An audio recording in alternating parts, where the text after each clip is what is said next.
Ayın 11'inde doğulanlar xüsusi enerjiye sahip insanlardır. Onlar hem ruhen güçlü hem de derin hissiyatlı olur. Bu günün rəqəmi 11 ustad rəqəm sayıldığı üçün belə insanların daxilində həm intuisiya, həm də mistik qabiliyyət daha güclü çalışır. Ayın 11'də doğulanların xüsusiyyətləri. Güclü intuisiya. Onlar insanların niyyətini, sözün altındakı həqiqəti, gələcəkdə baş verəcək hissləri çox tez duyurlar. Yaradıcı enerji 11'də doğulanlar ideya ilə dolu olur. Yazı, sənət, musiqi, dizayn, hətta insanlara ruhən təsir edən sahələrdə uğur qazanırlar. Həssaslıq və ruh dərinliyi. Bu insanlar həm güclü, həm də qəlbi tez yorulan olur. Onları incitmək asandır, amma içlərində böyük güc var.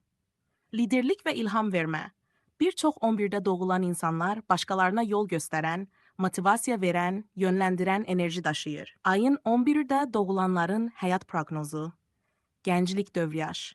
Bu dövrdə özlərini tapmaq, kim olduqlarını anlamaq üçün çətinliklər yaşaya bilərlər. Hissləri güclü, enerjiləri dəyişkən ola bilər. Lakin bu dövr həm də taleyin onlara güclü dərslər verdiyi mərhələdir. Orta yaş dövrü. El yaş, ən parlaq dövrləri.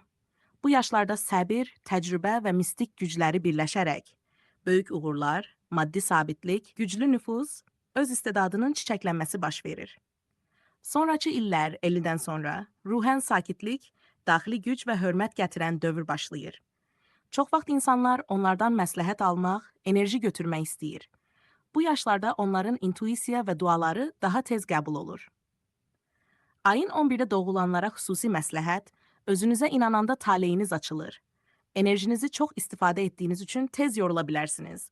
Təbiət və təklik sizə güc verir. Kənardan gələn pis niyyətli enerjilərdən özünüzü qorumaq vacibdir.